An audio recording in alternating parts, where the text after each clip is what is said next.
إن الله وملائكته يصلون على النبي يا أيها الذين آمنوا صلوا عليه وسلموا تسليما اللهم صل على سيدنا ومولانا محمد وبارك وسلم صلاة وسلام عليك يا رسول الله صلى الله تعالى عليه وسلم.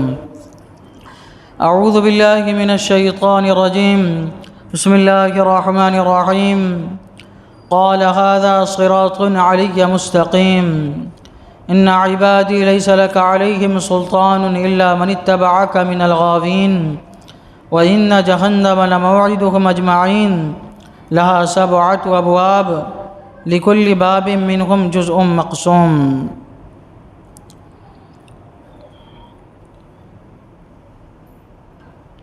فرمایا یہ سیدھا راستہ میری طرف آتا ہے، بے شک میرے بندوں پر تیرا کچھ قابو نہیں سوا ان گمراہوں کے جو تیرا ساتھ دیں، اور بے شک جہنم ان سب کا وعدہ ہے، اس کے 7 دروازے ہیں، ہر دروازے کے لیے ان میں سے ایک حصہ بٹا ہوا ہے.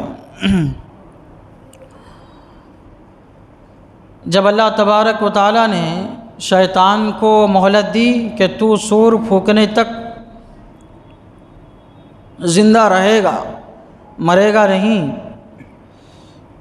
تو اس نے اللہ تبارک و تعالیٰ سے یہ عرض کیا کہ میں تیرے بندوں کو بہکاؤں گا، راہ راست سے روکوں گا، لیکن جو مخلص چنندہ بندے ہوں گے ان پر میرا قابو نہیں چل پائے گا. تو اللہ تبارک و تعالیٰ نے اس سے فرمایا یہ سیدھا راستہ ہے جو میری طرف آتا ہے، یہی سیدھا راستہ ہے، یہی سیدھا راستہ ہے. کون سا سیدھا راستہ؟ یعنی جب فرشتے سجدے میں تھے تو اللہ تبارک و تعالیٰ نے فرشتوں کی طرف اشارہ کرتے ہوئے فرمایا کہ یہ فرشتے جو سجدے میں گرے ہوئے ہیں، اللہ کے حکم کی فرما برداری میں لگے ہوئے ہیں، ان کو حکم ہوا کہ سجدہ کرو، یہ سجدے میں چلے گئے. تو جو اسی طرح میرے حکم کی فرما برداری کرتے رہے گا وہ سچے راستے پہ رہے گا، سیدھے راستے پہ رہے گا، وہ میرا فرما بردار رہے گا اور تیرا داؤ پیچ اس پہ چل نہیں پائے گا.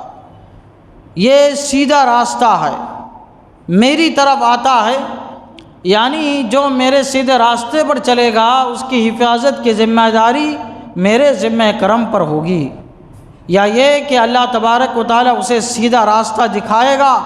اور سیدھا راستہ کون سا ہے؟ دین اسلام کا راستہ سیدھا ہے. اور جو اس سیدھے راستے پہ چلے گا، دین اسلام کے راستے پہ چلے گا، اللہ تعالیٰ کے حکم کی فرما برداری کرتے رہے گا، تو اللہ تعالیٰ نے اس سے فرمایا بے شک میرے بندوں پر تیرا کچھ قابو نہیں چلے گا، میرے جو فرما بردار بندے ہیں تیرا قابو ان پر کچھ نہیں چل پائے گا.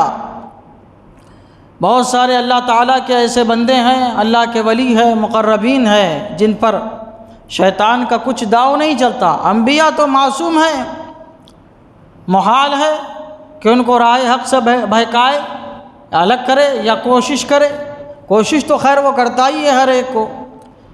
ایک روایت میں آتا ہے کہ حضور صلی اللہ تعالیٰ علیہ وسلم کو نقصان پہنچانے کے لیے شیطان آپ کے پاس آیا، تو آپ نے جو ہے اپنے کمبل مبارک سے اس کے گردن کو پکڑ لیا، آپ نے اس کے گردن کو پکڑ لیا تو معافی مانگنے لگا، عذر چاہنے لگا، تو رحمت للعالمین صلی اللہ تعالیٰ علیہ وسلم نے اس کو چھوڑ دیا. اسی طرح اللہ تعالیٰ کے جو نیک بندے ہیں، اللہ تعالیٰ کے اولیاء ہیں، ان پر بھی قابو نہیں چل سکتا. ایک اللہ والے کی ملاقات شیطان سے ہوئی تو اس زمانے کے جو سب سے بڑے ولی تھے، ولی کامل ابو مدین، تو اس اللہ والے نے ان کے بارے میں پوچھا کیا تیرا قابو ابو مدین پہ چل سکتا ہے؟ کیا تیرا حربہ ان پر کچھ اثر کر سکتا ہے؟ تو کہنے لگا ان پر میرا داؤ چلانا ایسے ہی ہے جیسا کہ سمندر میں پیشاب کرنا. سمندر میں پیشاب کرنے سے سمندر پہ کچھ اثر نہیں ہوتا، ان پر جو ہے داؤ پیچ استعمال کرنا ایسا ہی ہے جیسے سورج کی شعاؤں کو، اس کی روشنی کو اپنی پھونکوں سے بجھانا. یہ اللہ تعالیٰ کے ایسے نیک بندے ہیں کہ شیطان ان کے خلاف داؤ پیچ کر ہی نہیں سکتا۔ اسی طرح ایک اللہ والے سے لوگوں نے پوچھا کہ جب شیطان تمہارے خلاف وار کرتا ہے، جب تم کو بہکانے کی کوشش کرتا ہے، اس وقت آپ کیا کرتے ہیں؟ اس کے وار کو کیسے روکتے ہیں؟ تو اس اللہ والے نے کہا کہ تم شیطان کے بارے میں مجھ سے بات کر رہے ہو، یہ شیطان کس بلا کا نام ہے ہمیں تو معلوم نہیں ہے۔ ہم نے تو اللہ سے لو لگائی اور اس لو کے علاوہ کوئی شے ہم کو نظر ہی نہیں آتی ہے۔ یہ اللہ تعالیٰ کے نیک بندے، ان کی شان یہ ہے۔ اللہ تعالیٰ فرماتا ہے بے شک میرے بندوں پر تیرا کچھ قابو نہیں چل پائے گا، لیکن شیطان وسوسے دلاتا ہے، مسلمانوں کو دلاتا ہے، مومنوں کو دلاتا ہے۔ وسوسے آنا یہ پکے ایمان کی نشانی ہے۔ حضرت علی رضی اللہ تعالیٰ نے فرمایا کہ ہماری اور یہودیوں اہل کتاب کے نماز کے درمیان فرق وسوسوں کا ہے کہ جب مسلمان نماز پڑھتا ہے تو شیطان مسلمان کے دل میں وسوسہ ڈالتا ہے، اس کے خیال کو بہکانے کی کوشش کرتا ہے، اس کی نماز کو قابل قبول ہونے سے بچانے کی کوشش کرتا ہے۔ کیونکہ یہ مسلمان ہے، نماز پڑھے گا قبول ہو جائے گی، لیکن کفار و مشرکین کو نہیں بہکاتا، کیونکہ وہ ان سے کہتا ہے کہ پہلے سے ہی تم میرے حربے میں ہو، پہلے سے ہی تمہارے اوپر میرا داؤ پیچ چل چکا ہے، تم تو کافر مرو گے، جہنم میں جاؤ گے ہمیشہ، تمہارا پڑھنا نماز نہ پڑھنا یہ دونوں برابر ہے۔ اس لیے شیطان کیا ہے؟ وار کرتا ہے، کس پر؟ مسلمانوں پر ہی وار کرتا ہے۔ ایک حدیث پاک میں تو حضور صلی اللہ تعالیٰ علیہ وسلم نے ارشاد فرمایا بے شک تمہارے پاس شیطان آئے گا، تمہارے دل میں ایسے وسوسے ڈالے گا کہ اگر تم اس کو اپنی زبان سے نکالو گے تو کافر ہو جاؤ گے، لیکن یاد رکھنا جب شیطان ایسے وسوسے تمہارے دل میں ڈالے تو تم سورہ اخلاص پڑھنا، قل واللہ احد پڑھنا۔ الغرض یہ کہ اللہ تعالیٰ فرماتا ہے بے شک میرے بندوں پر تیرا کچھ قابو نہیں سوائے ان گمراہوں کے جو تیرا ساتھ دیں گے، تیری فرما برداری کریں گے، تیری اتباع کا قصد کریں گے، تیرے بہکاوے کے مطابق عمل کریں گے، اور جو عمل کریں گے بے شک جہنم ان سب کا وعدہ ہے۔ جہنم کا کیا حال ہے؟ اس کے 7 دروازے ہیں، ہر دروازے کے لیے ان میں سے ایک حصہ بٹا ہوا ہے، یعنی شیطان کی پیروی کرنے والے بھی 7 حصوں میں بٹے ہوئے ہیں، ان میں سے ہر ایک کے آنے اور جانے اور ان میں سے ہر ایک کے داخل ہونے کا جو ہے دروازہ بھی اللہ تبارک و تعالیٰ نے بنا دیا ہے۔